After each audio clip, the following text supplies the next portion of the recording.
Welcome everyone to another exciting episode of the Agency Insider. I'm your host Navneet Kaushal, and today we have a very special guest with us.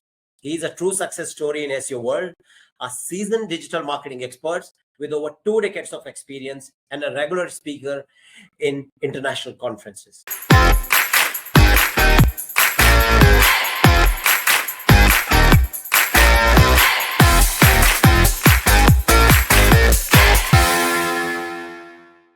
Please join me in welcoming Craig Campbell.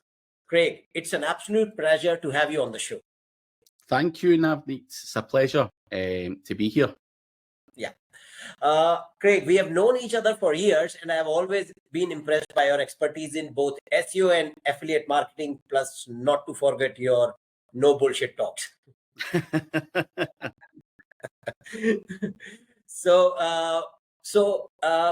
can you share with our listeners what pivotal moments or challenges have shaped your last 20 years of career? Yeah, so a brief background of where I started. I am the same as probably yourself and everyone else that listens.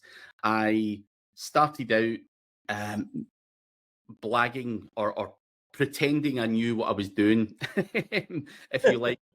I was a hobbyist SEO or web designer, and I wasn't very good at web design, so SEO was the next best thing. And I started to try and learn SEO, and started out taking on a few local clients and trying to hone my skills. And before I knew it, I had a bunch of clients, and I had to hire a web developer to look after the websites. I had to hire a content writer. I had to hire a sales guy. And before you knew it, I had this digital marketing agency, and that grown. And I went with that for probably about, 10 years, something like that. I ran with a digital marketing agency. Now, again, many people will resonate with this part of the story. I found it very stressful because I had built myself into the business. I wasn't working on the business.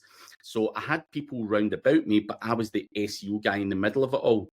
And obviously, as a young guy who had no business training, I'd never experienced anything. I'd never been in control of anything. I had done it all wrong. So I wasn't delegating enough. I didn't trust people enough. I didn't have the right team surrounding me. And for me, that was the biggest problem, because I was struggling to grow past a certain stage. Clients would fall off because the work wasn't being done properly.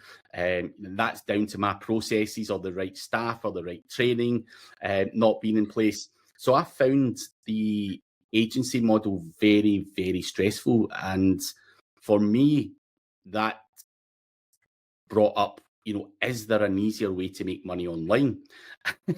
And that is where the kind of affiliate marketing, doing YouTube, building a personal brand, all of that kind of stuff came into play. And that is why I went from agency down the avenue of what I'd done, because there was periods within that agency, and having done client work for 10 plus years, I felt that I had done my apprenticeship in terms of SEO. I was able to then fully understand how to rank a website. So I wanted to change it. Why would I work for clients when I could work on my own projects? I could, determine what income I was able to receive. And essentially, that's why we're all here. It's all money driven. And is there easier ways to make money than just doing client work? Of course there is. You've got so many other opportunities to make money online. And I think for me, that's where my brain was like, can I do this? Can I do that? And, can I try this? Can I try that?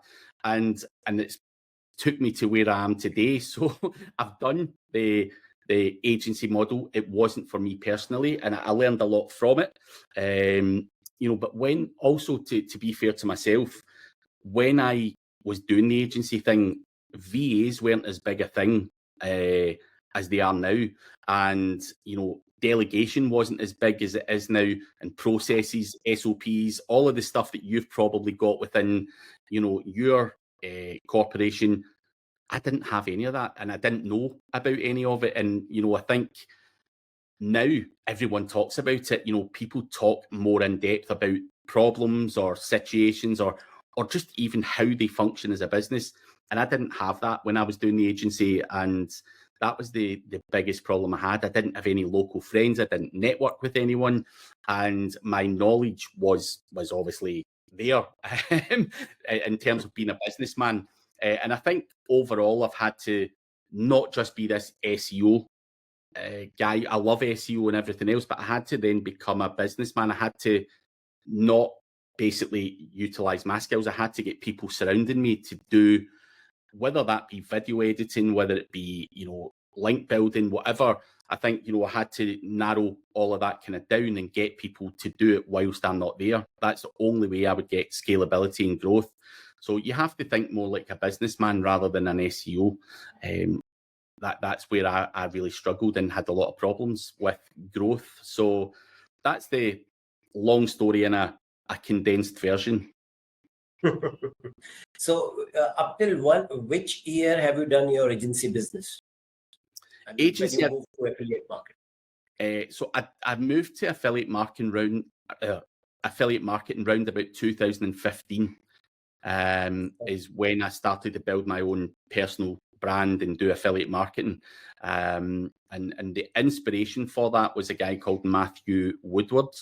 You know, I was a big follower of Matthew, and I loved what he was doing, and I thought, I want to be that guy. I like how he's operating and making money, and I want some of that. So yeah, I had the agency from probably about 2005 to 2015. But I was a freelancer prior to the agency. You know, I got in doing SEO from 2001. But yeah, you know, I had the agency for 10 years, and I've been doing this model for 9 years now.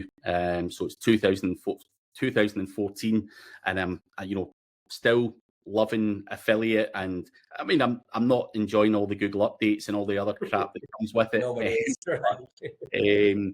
But yeah, so I think, you know, it's been a long journey, but I am much more personally satisfied with the model that I have now than I did running an agency. Okay. So I mean, of course, I'm not gonna ask you very cliche questions like what is new in SEO, but I'm gonna ask you. You've been in this industry for over 2 decades. I mean, honestly, I know only myself who is as old in the industry as you. Mm-hmm. So my question is, how has your personal definition of SEO evolved over the years? So, you know, this is a question that I find really tough to answer, and I'll explain why. I don't feel that it's strange when I say it. SEO's not changed that much, but it has. You know, we know always content links are really important.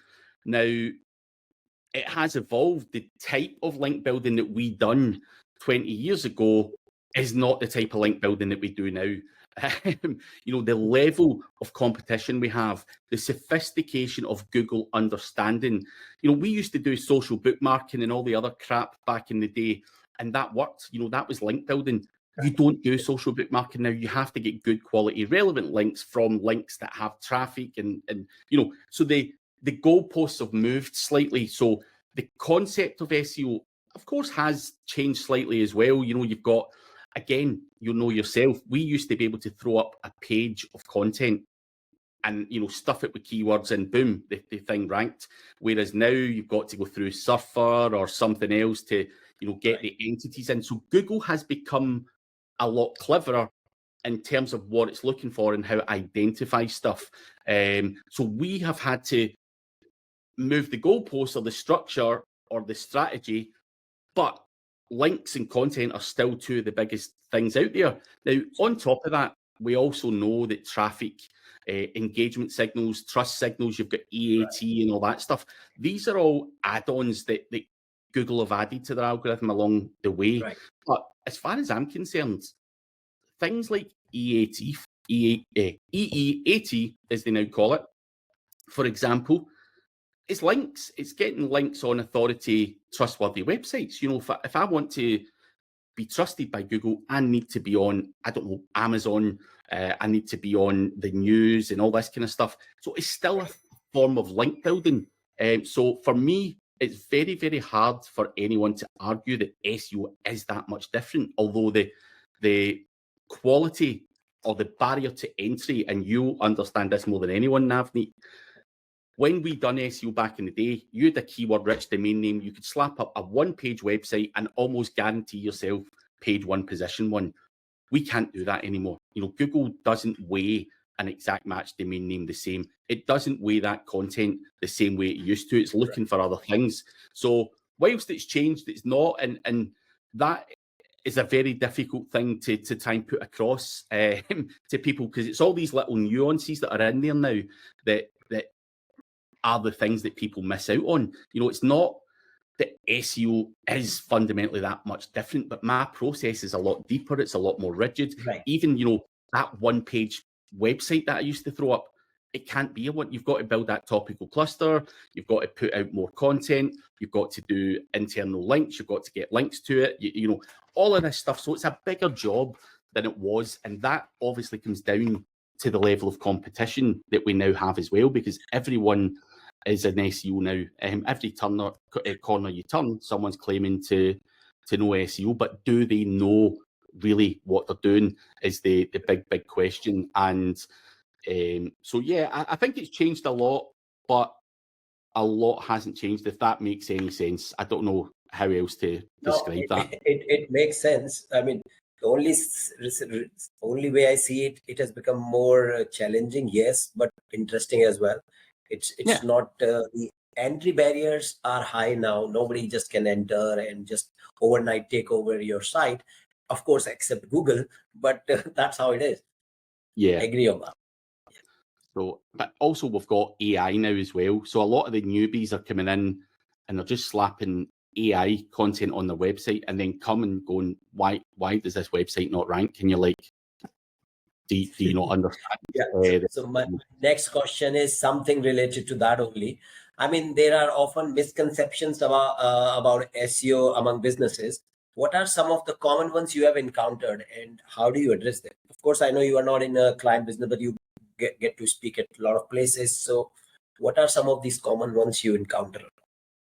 Common misconceptions. I mean, I think, you know, having dealt with clients, and I do a lot of consultancy and stuff, so I still deal with a lot of things. People's perception of the cost or what goes on with SEO is the single most important misconception that's out there.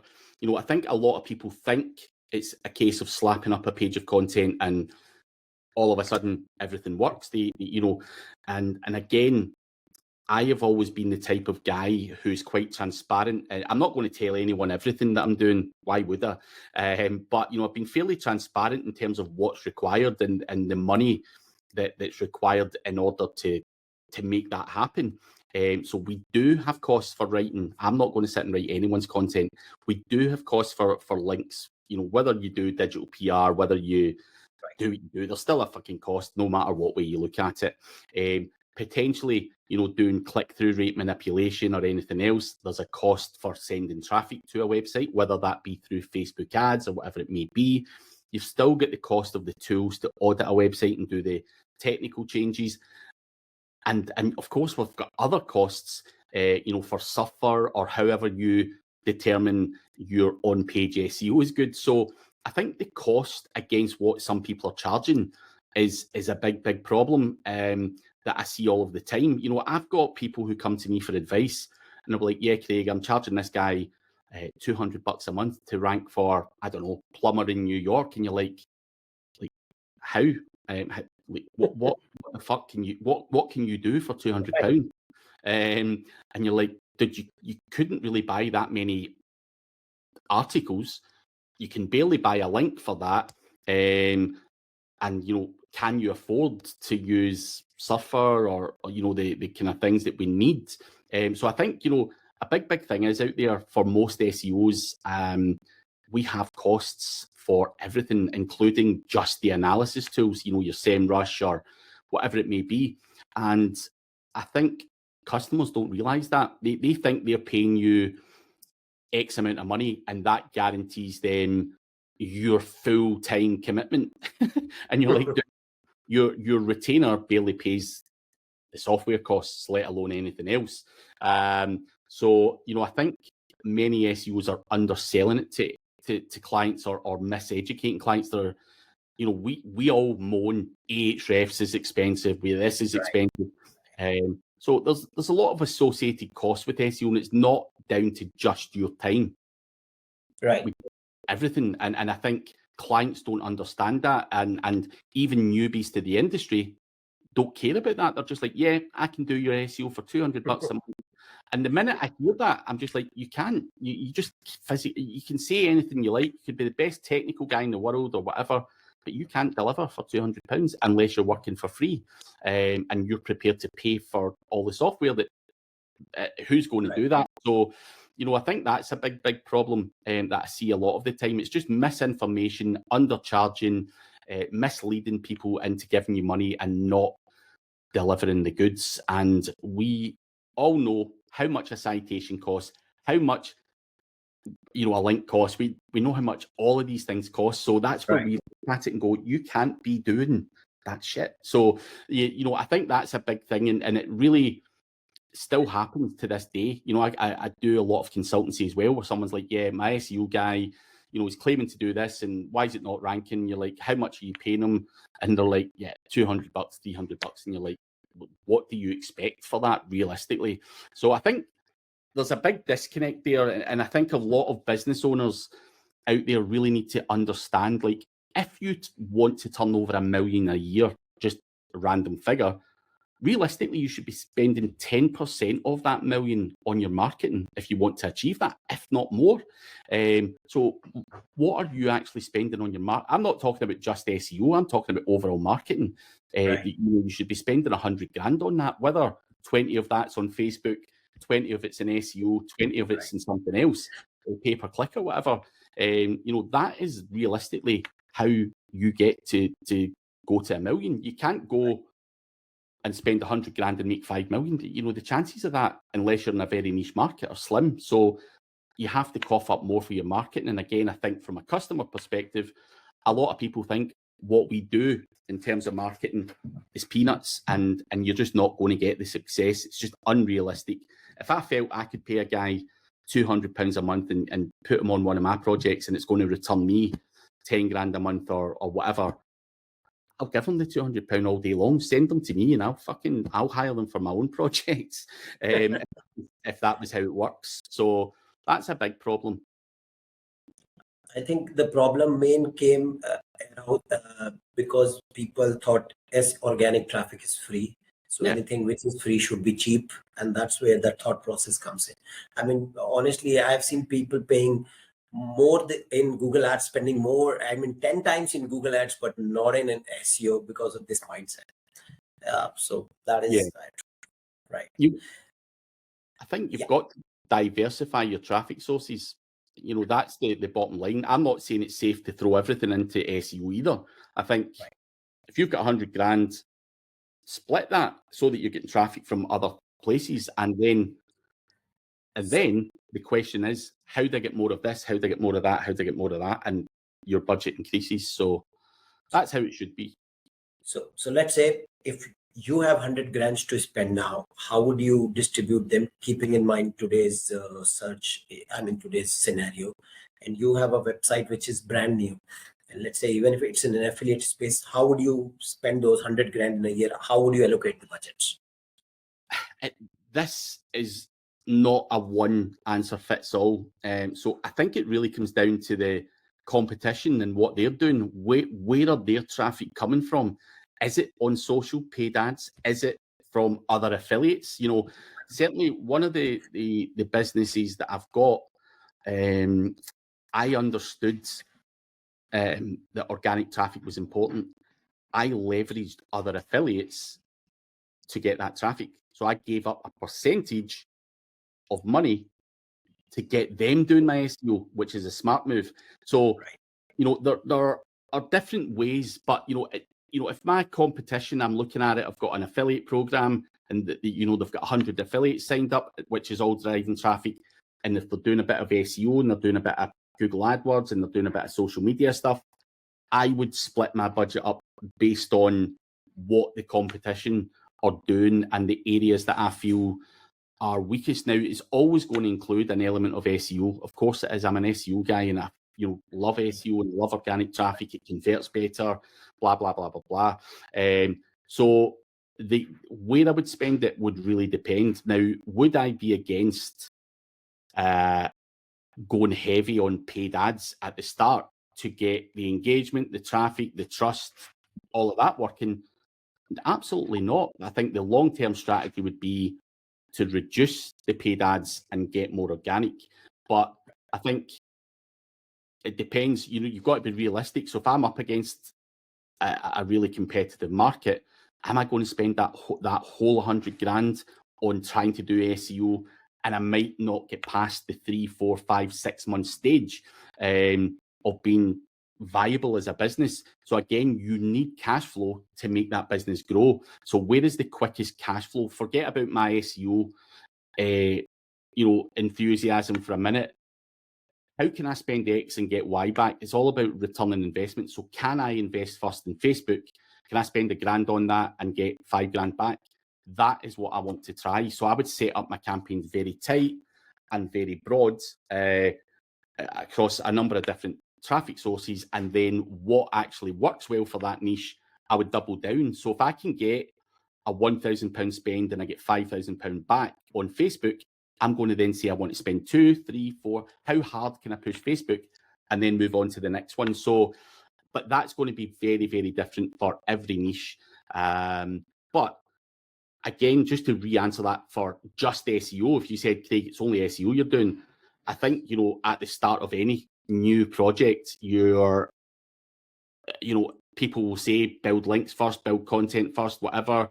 I think it would pretty much be a 50-50 split on a new website between content and links. People may argue that it could be 70-30 in favor of content. But for me, I want to be building links and authority and building up the DR of that particular website from the get-go. Right. Even if it's got 5 blog posts on it, I want to be building that up, because we all know the domain authority is what is going to make sure that your pages land higher. So I think you've got to have that mix of content and links from the get-go. So hopefully that gives you a double answer to what Right. My question basically was coming from, are you doing something in terms of budget allocation or spend or efforts? Are you doing something differently now than you were doing, let's say, 12 months back? Keeping in mind the Google updates, or is it same? Nah, it's pretty much the same. I think obviously Google have had updates and people have been slammed hard. Now, the people that I've seen that have been hit hard either lack Google trust signals, such as EAT, or they went in hard on AI content. I am probably one of the only SEO guys who's never done a video fully condoning AI content, because I've always been skeptical of, I love it and I'd love to do things faster, but I was always skeptical that if Google catches up and they're going to, the helpful content update, what is going to happen to my website? And I've got websites where I've tested it and I've seen the upwards trajectory, and then I've seen it falling off a cliff in September 2023. So, I've tested it, and would I try and test on my own website? No. So again, any of my real businesses, I would not test silly AI content on it until I am 100% sure I know how to game that system. So my strategy in terms of what I do hasn't changed. Now, it costs me more, it takes me more to do it, but I don't have to worry sleeping at night if I'm going to wake up and all my traffic's gone. And for me, that's really important. So, and I'm also quite well known for black hat strategies and talking about that stuff. I don't actually deploy that type of stuff on my own money websites because it could cost me an absolute fortune. I love to know how it works. I love to play with test websites, and I love to see how far I can push the boundaries. But again, would I employ that on a website which is feeding my family? Absolutely no way. So, that's how I see it. Okay. That's an interesting take. So the impact of AI on SEO is a hot topic. Some sees it as a threat, other as an opportunity. And of course, you spoke about that you have not taken, but because some of the people just think AI is ChatGPT is more about content, but it is not. So what's your take? And how can SEO leverage AI tools effectively without losing the human touch? So I think, as an SEO, we know that AI can help us with the biggest pain point that we have, which is content. So it would be perfect, to just put into ChatGPT whatever prompts you put in, and it churns out amazing content. Now, the important part of that process is the human editing part, what goes on after that. So you can use ChatGPT to give you the skeleton of an article. You can then run it through the likes of Surfer to add in, the entities and the semantically related keywords. You can then run it through Grammarly to make sure that it reads well.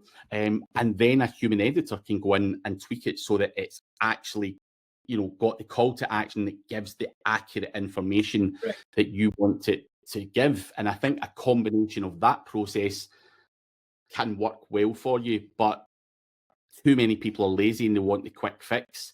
Now, as an SEO, we all know how, I've said at the very start, content and links are two of the single most important things out there.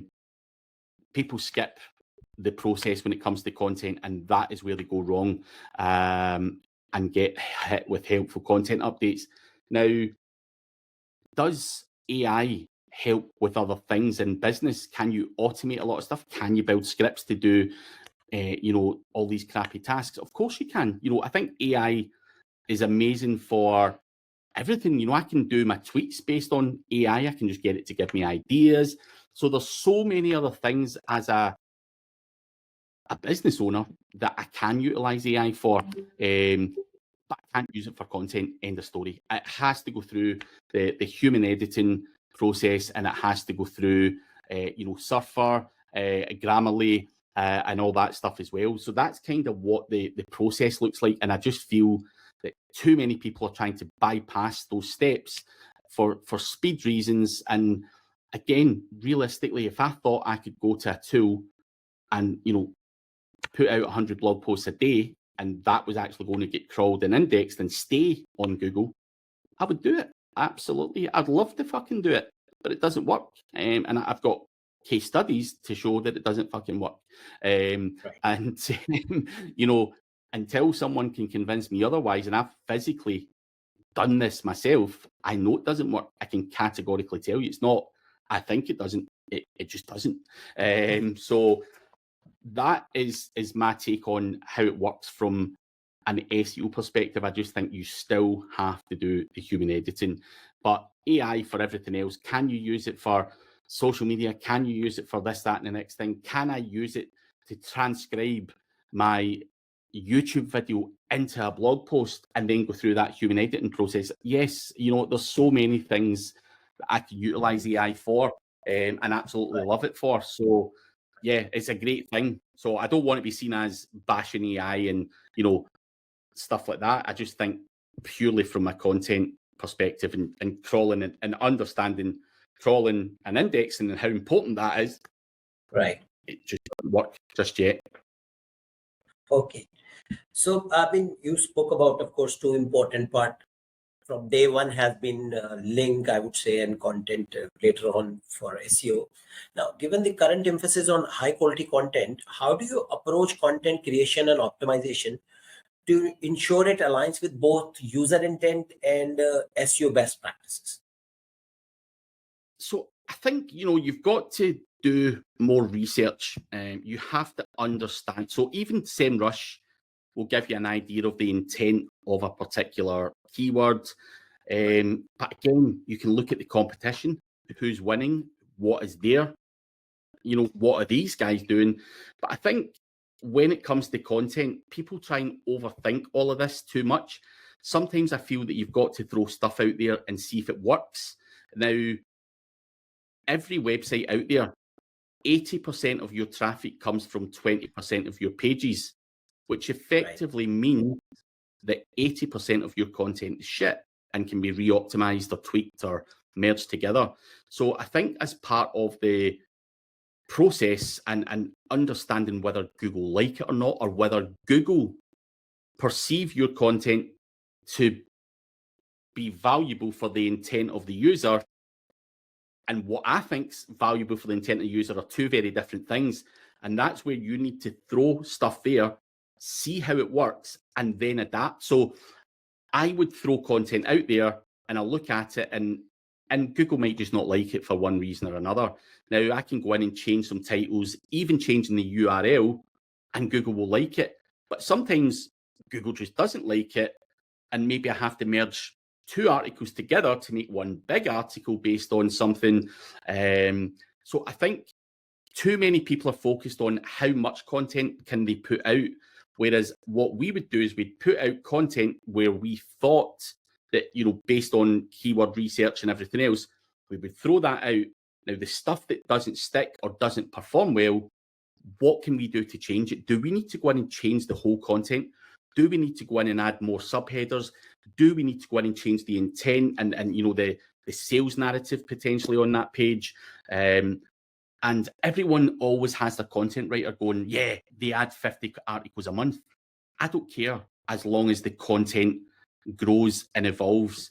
And you even sometimes have to prune that content off of your website. So like I said, that 80-20 rule, 80% of your content doesn't do fuck all for you. Nothing. Could you delete it all and, read it, get more power to the content that works? 100%. And for me, again, that is something that a lot of people don't do. So how I do it is obviously I'm going to do the research and I'm going to do what I believe to be the best, and obviously what is working for the competitors. But it's how Google perceives that, and that's where the fucking grey area comes in, because we don't know how Google perceives stuff until we actually try it. Right. So that's where you've just got to not overthink it, throw some shit at Google. If it doesn't work, it doesn't work. Adapt and go again, and adapt and go again. And through experience and through doing this, you'll get a much better understanding of what actually works for your niche. So, if I was entering a niche and I didn't fully understand that niche or the kind of terminology and everything else, that is kind of the approach I would take. Okay. So let's talk about, you advise a lot of SEO professionals look up to you, and of course, wherever you go, you majorly go into SEO conferences, put it that way. And of course, so if for those new to the SEO field, what are the three most important skill or areas you recommend they should focus on developing? I think most people focus on on-page SEO. I think a lot of people are really poor at link building. I think more people should understand link building. Too many people have this thing where they say link building's bad, and Google's going to reward you with natural links for your amazing content. That's a myth in itself. So I think as an SEO, if you work in a competitive market and you're starting out, now it's different because a lot of new SEOs hide behind a big company who's got a DR85. It's very easy to do on page and get good results with that. Start from a new website and try and compete with a DR85. You've no option but to buy links or get links or whatever you do. So you've got to understand how link building works. And I don't care who says what. I know how link building works. I know digital PR because I offer it as a service. I do guest posting. I do outreach. We do niche edits. We do every type of link that's on the market. And for anyone to say we don't buy links is a liar. The there's money changing hands, whether you want to call that buying or whether you call it, you know, an admin fee, whatever. You have to understand how this game works, where you buy that shit, and how you're going to power up your website by hook or by crook.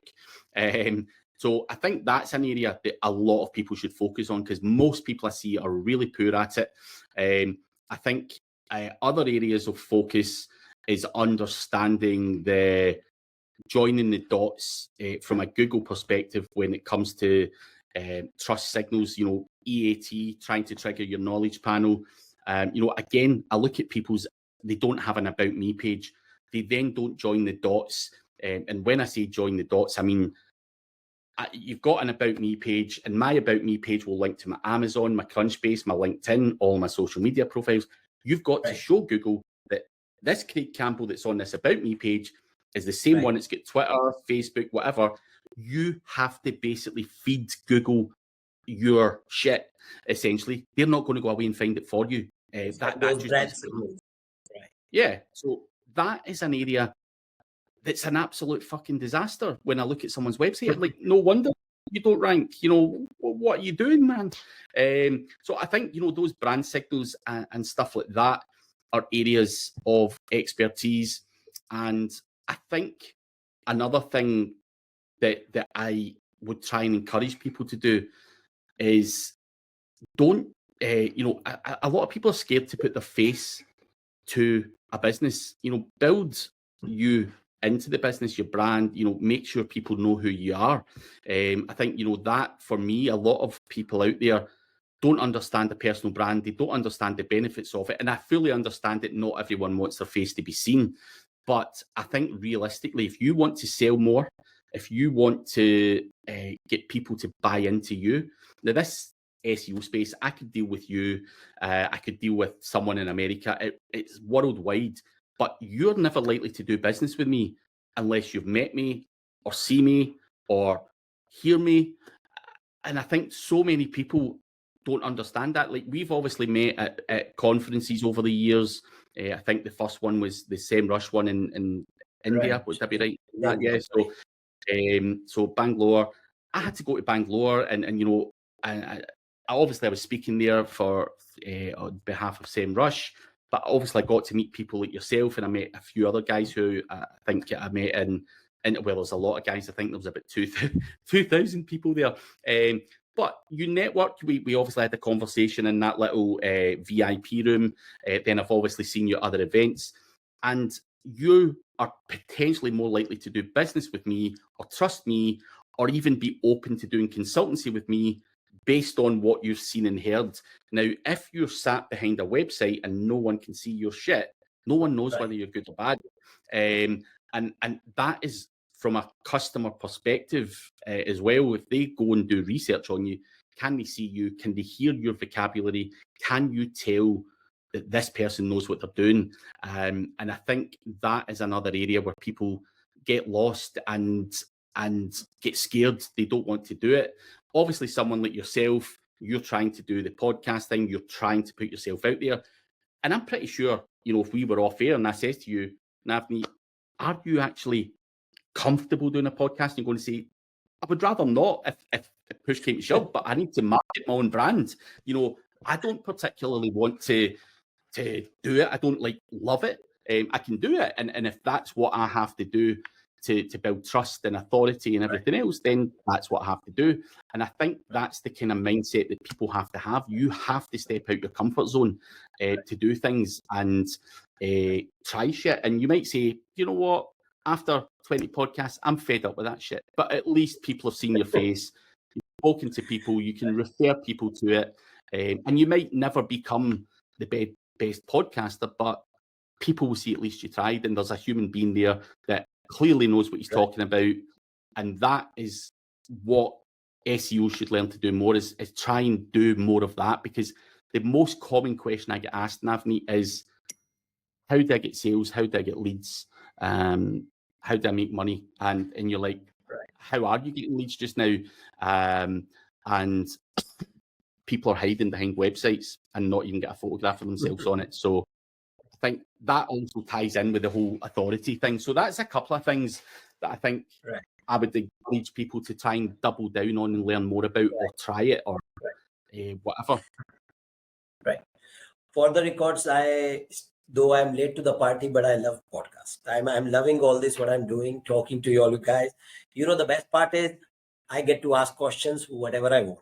So I love that. Yeah. The conversations are good, and I try to make them. So I am loving researching, and I thought it's gonna be tough, but because I've been doing this, otherwise talk also. But yes, for a newbie, it might be scary, but for me, I'm enjoying it. I'm enjoying talking to you.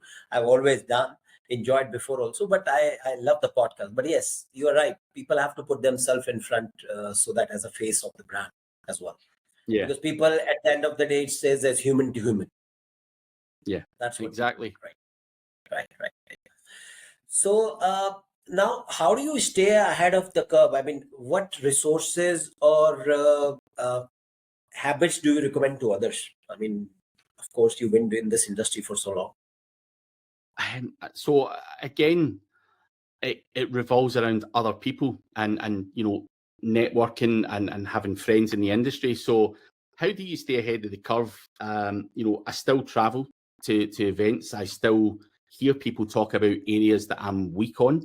I pay for consultancy, for certain things. If I'm shit at something, let's say I was shit at AI, would I pay an AI guy to sit and show me what the fuck he's doing and how the hell he's doing it? And 100%, so if you've got areas of weakness, and this is up to you as a person, you've got areas of weakness, I've got areas of weakness. How do we overcome that? You either need to buy a course, you need to pay the guy to jump on a call and say, dude, I can't get my head around what the hell you're doing. Can you just show me how much does it cost?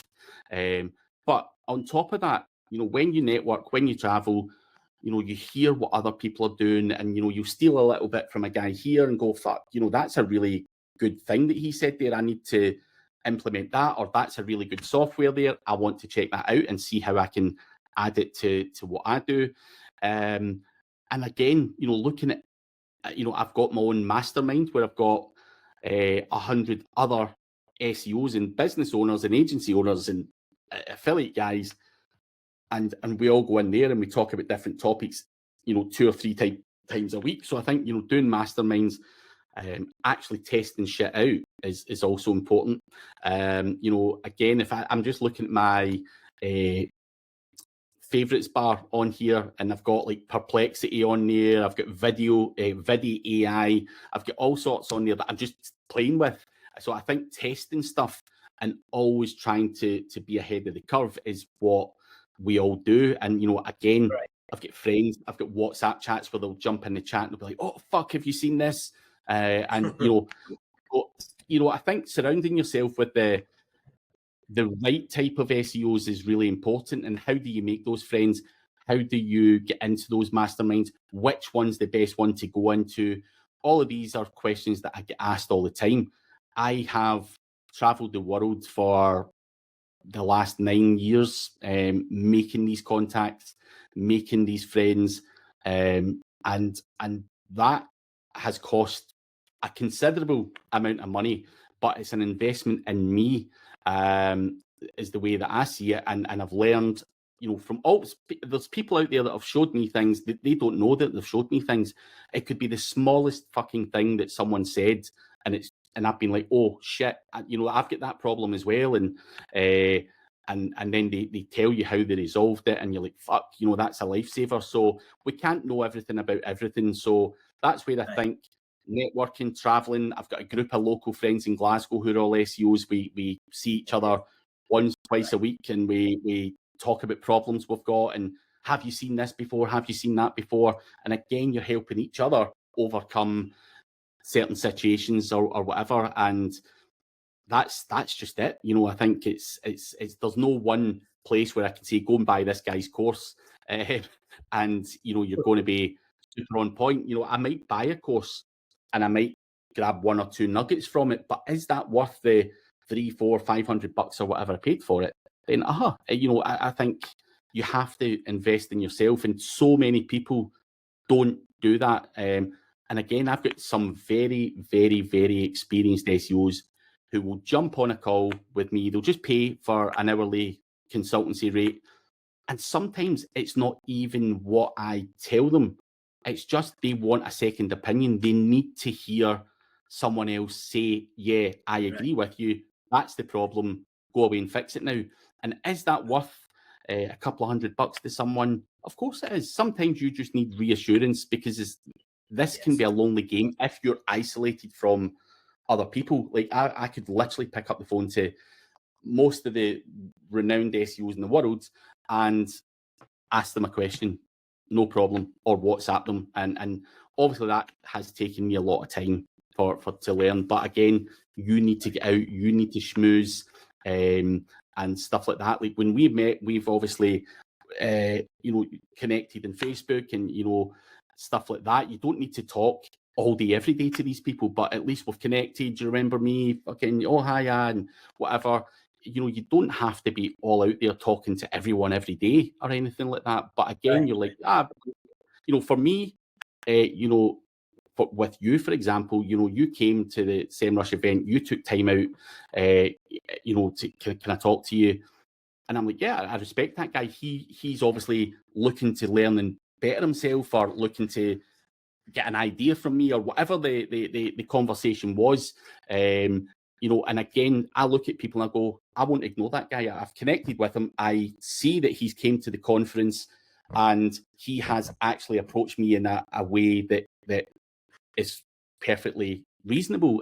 So why would I not try and advise or help? So again, I think most people maybe think that SEOs are not approachable. Most of the SEOs in the world will literally tell you anything you want to tell them. Even if you have to get them a couple of beers to get them drunk. So, yeah. So now, so we're running a little short on time, so we might have to do a little fast. I don't want to have you stay more. So I'll just, with your experience in affiliate marketing, what strategies do you find most effective for scaling and sustaining affiliate sites right now? So affiliate marketing, I think, if I'm being honest, sustaining affiliate sites is slightly difficult. And I'll explain the reasons why. I used to do a lot of Amazon affiliate, and it made me a lot of money. Now, Amazon reducing their commission all of the time, and the costs of content and links and everything going up, it came to a point where I was paying out what the website was pulling in. So for me, Amazon affiliate kind of died. I sold the websites and I moved on. Now, when it comes to affiliate marketing, do you need to go to the cost of all the content, website creation and everything else? No, you don't. You can promote stuff in YouTube, you can promote stuff in social media, you can build an audience that way. So, strategically, I've built up a bit of a following in the SEO space. Can I do affiliate marketing across multiple channels without doing the traditional blog post style of affiliate marketing? The answer is yes. And that is something that I do a lot more of. So I think, for me, would I rather create a training course for free to lead people in and offer value that way, with a view to potentially making money off the affiliate on the tools and the stuff that you need to buy, which you have to buy anyway? Is that a way to doing it, rather than building a website and going to the cost of links and stuff like that? So I think the barrier to entry from that perspective costs a lot more. So if I was advising anyone getting into it, you can't do Amazon because it's just not affordable. But there's other things out there like SaaS products that will pay you 30 or 40% commission. And I think for that, then yes, it certainly warrants a potential website. Could you go out and make a SaaS website and rank it? Of course you can. But again, you're up against other people like me who've got a blog, who've got YouTube, who've got LinkedIn, who've got Facebook. You're going to have to try and move all of that out the SERP as well. So, that is where I'm like, build a brand, build your socials, build everything. Affiliate marketing can come from that, and you're not then tied into a content heavy website, because in this day and age, with AI, with everything else, Amazon don't want affiliates out there because they're too big now. They don't want to pay you. That is the bottom line. So I think affiliate from a website only perspective, I would be like, oh, I don't know. I think there's easier ways and quicker ways to do it. Yeah. We spoke a little bit about, of course, a lot about personal brand. So my question, still there are a couple of questions I'd like for my listeners. So how has public speaking influenced your career and personal brand? And what advice would you give to let's say, aspiring speaker in the digital marketing field? I think overall, to answer the question, how has it affected my life and business? Massively impacted it. It's given me a much bigger platform. It's given me more customers. It's given me more exposure from a brand. Everything's positive from a public speaking perspective. There is a slight other side to it where you also get a lot of hate and a lot of trolls and a lot of bullshit. So just be mindful of that. But I think overall, 99% of it is all positive. I think, for me, I think there's a lot of SEO speakers coming out now trying to do the same thing. I would highly encourage anyone who's prepared to do it to do it. I think when you stand on a stage and deliver a nice talk and give value, I think you obviously get a good sense of satisfaction for yourself. But, when people look to you and go, I want to talk to him, I want his training course, I want his consultancy, I want his services, your earnings become unlimited. Not everyone wants to pay me to do their SEO. They may want me for guidance, consultation, mentorship. And I think it just explodes your product offering to people. So can I help anyone with anything digital related? I'll be able to help you one way or another, even if it's just taking an hour on the phone to show you how to do something. So I think, you open yourself up massively to those opportunities, and sometimes it can be hard to get the speaking opportunities because there's so many speakers now. But I think, there's always someone cancelling. There's always a way to smooth someone and get your way in the door. And I think, when I got the first one was really difficult to get. But I think once people seen me speaking and felt that I offered some value, the next one was easier and easier and easier. And now I don't need to pitch. People invite me to conferences. So it has that weird pivot where they're like, can you come here and speak? And you're in demand. And I think that's obviously a very nice situation to get yourself into. But again, I was like most other aspiring speakers. I was scared. I was going to have stage fright. I was sweating, all of these things, and that's all natural to happen. So you're been there, done. The more you do it, the more you become comfortable with it. And I think it's one of the best things, in terms of pushing myself outside my comfort zone. I think it's the best thing that could have happened, pushing myself to something I didn't really want to do, but I had to do it for making more money, essentially, and getting more awareness. So how do you, you speak a lot of places, of course you travel a lot. So how do you balance your time between consulting, public speaking, and managing your personal projects? So obviously I've got a team who do a lot of the work behind me. So that part is covered. In terms of time, a lot of people make this assumption that I speak everywhere, which kind of can look like that on social media. The reality is I spoke in Dubai in February, I spoke in Birmingham in May, I spoke in Milan in June, and I spoke in Amsterdam last week. So I've only done 4 speaking events this year. Now, obviously in social media, you'll see clips from different podcasts, you see clips from different speaking events, and then people just make the assumption that you're speaking all day, every day. Now, yes, I have spoken at like 20 events last year or whatever it was, and I have done that consistently for a number of years, and I am absolutely exhausted with it. So my goal now is to do, I think I'm scheduled to do 7 this year. 7, it's only 7 days of a year, in terms of speaking. Bad, right?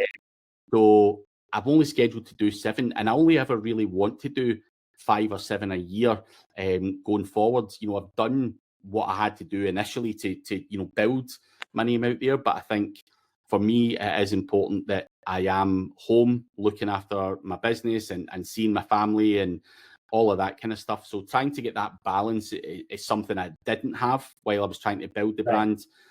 People would say I was away more than I was home, but that has to change, and the goal is to cut down the volume of events and try and focus on more quality, bigger events to just retain the brand awareness. And if I get to manage that, then I think I'm in a very comfortable place where I've got time to do everything, record videos, do YouTube, and do more of the stuff that I actually enjoy doing. Because traveling, and I'm sure you're the same, Navneet, sitting in an airport or staying in a hotel by yourself isn't always fun. It's nice to be in the sunshine or whatever. But even when I travel to India, here, this is the God's honest truth.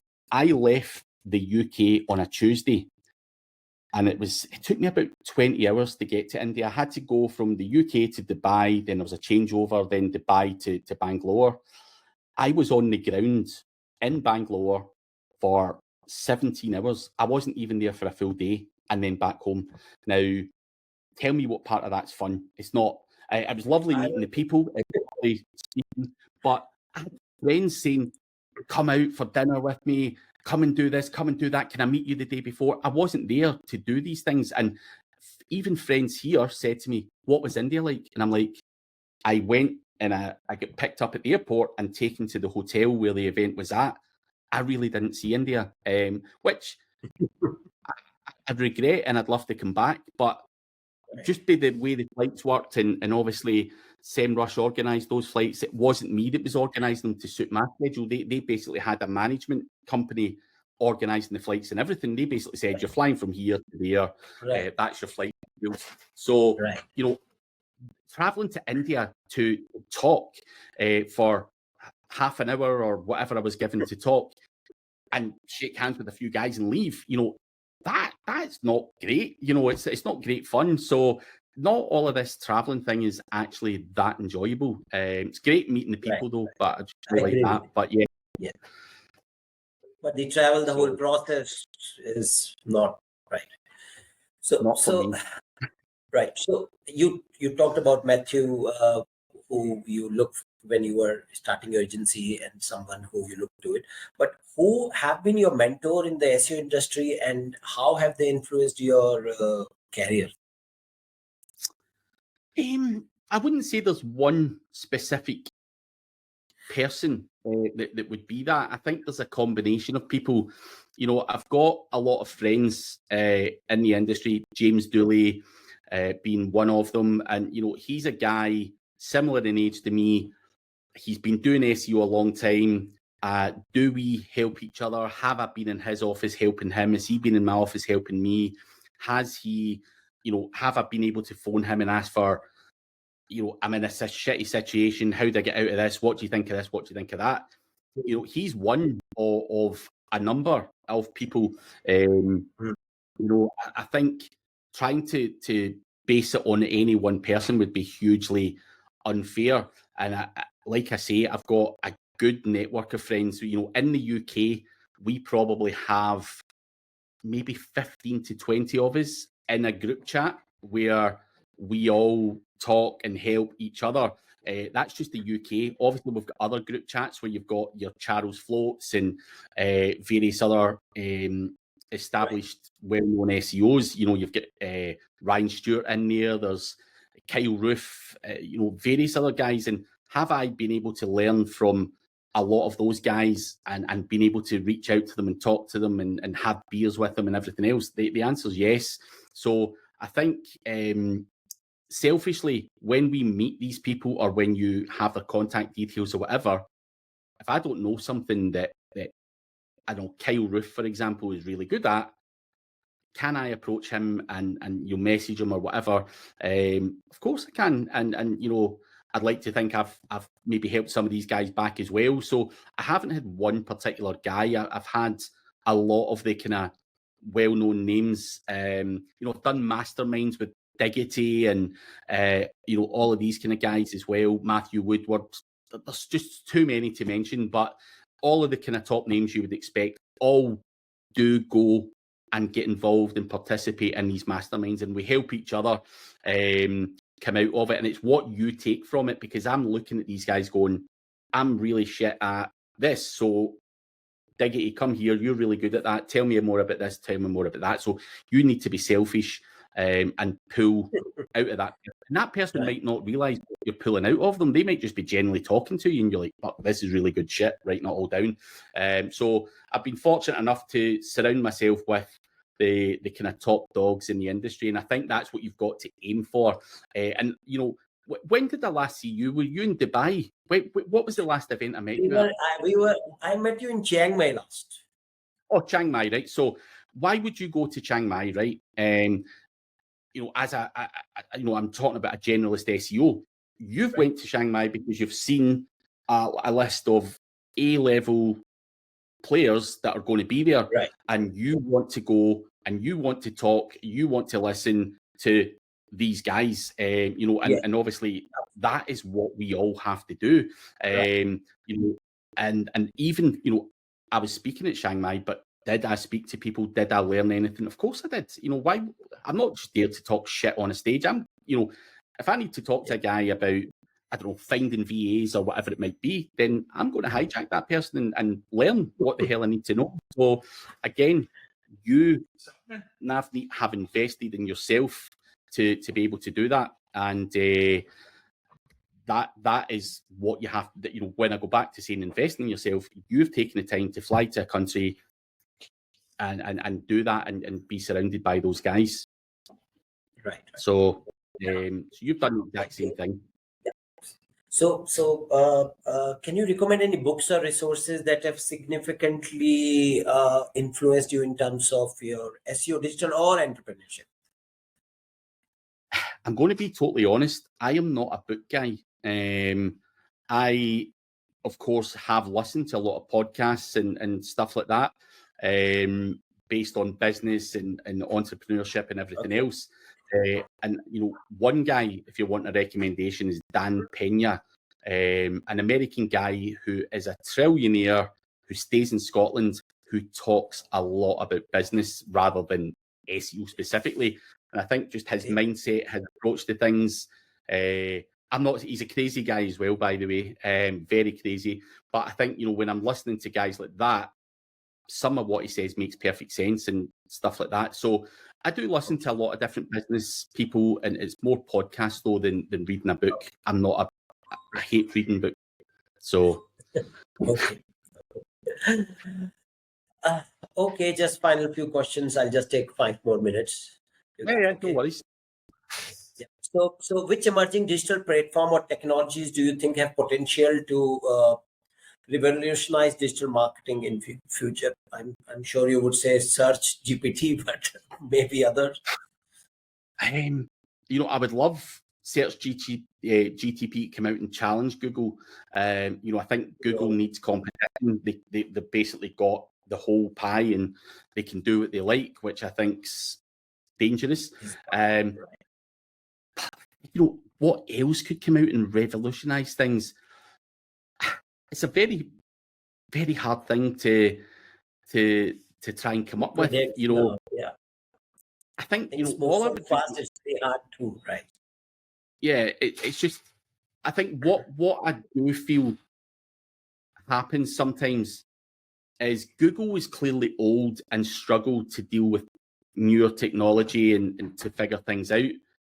And sometimes I see things happen in the SEO space where certain websites win when they shouldn't be winning based on logic.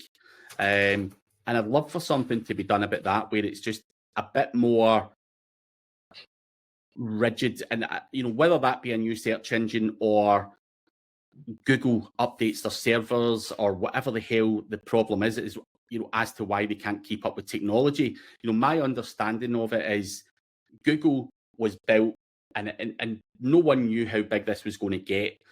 So it's been built, and then all of this stuff's just laid on top of it and laid on top of it and laid on top of it and laid on top of it, where it's kind of broken, if you like, to some degree. And a complete rebuild is in order to do things properly now, based on technology that was built whenever Google was built. I think the biggest thing here is it's sometimes not a plain. It doesn't seem like a level playing field, if you like, when we are playing. And you're doing your job and you see these kind of little hacks working and stuff. You're like, fuck me, should I go down that route or should I not? And that's the main frustration I have. But again, a new search engine, I think, would certainly help with a lot of that. But I'd also like to see Google refine their own thing, because I think Google's been good overall. I think we can all argue that the updates that they give are a bit sketchy, but I think overall it's been a good platform to work with and stuff like that. But in terms of other stuff, I'd like to see AI imagery being a lot better. I think when we look at AI, some of the images that it populates are just horrible. But again, I genuinely do believe that in 6 months' time or a year's time, we'll be mind blown and you'll be like, fuck, that is amazing. So, I think technology is moving fast, and none of us know what we want or what we can do with it. I think I'm just happy to enjoy playing with it and learning more about it more than anything, and how to utilize it in terms of making money. Right. So, are there any new projects or ventures you are currently excited about or working on? You can share. No, the answer is no. I don't have any new projects, and I'll tell you the reason why.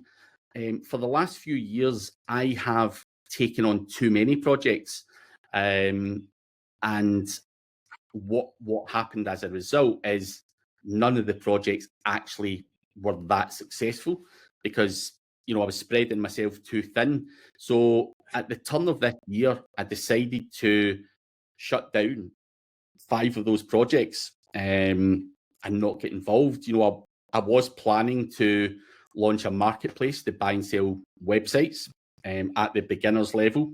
People that just want to get into affiliate marketing. Right. I don't have time to do the day-to-day running of it, and I don't have anyone surrounding me who can do the day-to-day running of it. So of course I could promote it, but I need the processes and I need the person to be able to manage it on a day-to-day basis. So that kind of business fell apart. And there was a couple of other e-com stores and stuff that I was launching, which kind of didn't get that far off the ground. And it's just down to time. I've got 2 big e-com stores that make me a lot of money. I do my consulting, I do my YouTube, I do I've got a link building agency which just specifically services links, which I also run. So I've got that, and is that enough for me to live off? Of course it is. I can lead a very happy life, but I'm not against if the opportunity is right for me. What I've done, or here's the problem I find, Navneet, I have people who want to leverage me because I've got a good following and I can get exposure in sales. I need someone who gives me that opportunity to be good at running the day-to-day running of a business for that to work fairly. A lot of people have the idea, but they also don't want to do the day-to-day running of the business. So they want to leverage my brand, but it leaves that gap on the other side, or lack of investment to pay for that person. And am I going to pay for a person as well as offering the brand? It would be as well being 100% my business if that's the case. So these are the kind of things that I have gotten myself into over the years, and it just doesn't work. There's not enough cash flow to invest into the new business. for it to operate, and I can't push it out there and say it's the best business because we don't have the person to do the stuff. So I think a lot of the opportunities that come towards an SEO person are weighted against us as the SEO. We're the ones that have a certain skill and a certain audience and everything else. And I think other people want to leverage that, but they're not prepared to put their money in. And am I going to put my money in as well as offering all of the value? No, because then what is the other person doing? And that is the basics of a business failure. And I've had a high number of business failures over the years. Not every business goes and makes a lot of money. I've had more failures than I've had successes. And it's just trying to stop that from happening just now. So if I can refine, polish up the businesses that I've got, I don't need anything else. So no, I don't want to do any new projects this year. But if you came to me this year and you had an amazing tool or something, could I promote that? And could you deal with the developer and the management of that tool? 100%. And that would be a kind of match made in heaven, if you like, where I'm leveraging you because you've got a good tool that I could never create because I don't have the skills, and I can use my marketing skills to help you. That is a joint venture or a joint business. Win-win situation, right? Yeah, but most of them are never that. That most of the opportunities are, you're really good at this, you can make me a fuck ton of money, and it just doesn't always work that way, because if I get fed up very quickly, if something doesn't make money, I will very quickly switch off and not put as much time and effort into it. So, and I'm sure you're the same as well. Absolutely. At this juncture of our life or career, we both, it becomes the same thinking. You don't want to just keep on carrying somebody else. You want somebody else to have equal equity, or let's say equal. So my last question, is there an advice or final thought you would like to share with our audience about the future of SEO and digital marketing? I think the only really thing I can add in terms of the future is I think you have to be open to change. I think, it's clearly changed a lot in the last few years with AI and everything else that comes out, and you still see people fighting it. I think you've got to embrace the technology. You have to learn it. I think a lot of people are illiterate when it comes to AI. They don't know how to put in good prompts. They don't understand, how you can feed AI information either. These are important things. If AI is going to be a thing and it's pulling data from third-party sources on information about me, for example, I need that information to be right or shed me in a positive manner. So I think you've got to try and learn and develop those skills. And we have done a lot of testing and are still doing a lot of testing how we feed my branded data into AI. And again, it still comes down to links and, content about you on third-party websites. But again, we need to understand how we manipulate that stuff, because it is going to be the future. There is no doubt about that in terms of research, in terms of content creation for social media and whatever else. So I think we also need to understand how we get our shit into AI. And again, what is SEO? It's not just determined to Google. Would that mean optimizing to get yourself into AI? If that's what we have to do in 5 years' time in order to rank, because SGE and all that kind of stuff that's potentially going to become bigger, then we need to understand how the fuck we manipulate that to get ourselves in there, and how do we get that to rank. So I think you're going to have to evolve and open your eyes and play and try and test things. You can't just rely on Google, because we're clearly getting shoved further down the list from a Google perspective. No one can argue that fact. So, things like trying to try different options in terms of how we get our data into AI is something I'm currently testing and trying. I don't know the full answer to it yet and stuff like that, but we can obviously use something like Perplexity, which gives you citations of where it's pulling the information from. So it gives us a rough idea. If I place an article saying this there, then Perplexity's pulling it from there. Where is ChatGPT pulling it from? And you know, all of the other potential AIs out there. So again, we need to figure out how we can manipulate all of that. Right. So that would be my advice. Learn AI, learn how to manipulate it, and build a personal brand. And stay invested in SEO or no? I think it's still a great source of traffic. I'm not ready to say SEO is dead just yet, but I think still a lot of traffic to be had from it. It still converts the best, and I think it's an important part of the overall marketing mix. But yeah, don't get too deep in it. Don't be all out in SEO traffic. I think you're in a dangerous place at that point. All right, Craig. It's been an absolute pleasure having you on the show. Thank you for sharing your incredible insights and experience with us. I'm sure our listeners have learned a lot from you today. And to our listeners, thank you for tuning in. Don't forget to subscribe to the Agency Insider Show for more exciting episodes with industry leaders like Craig. Until next time, stay curious and keep learning. Thank you.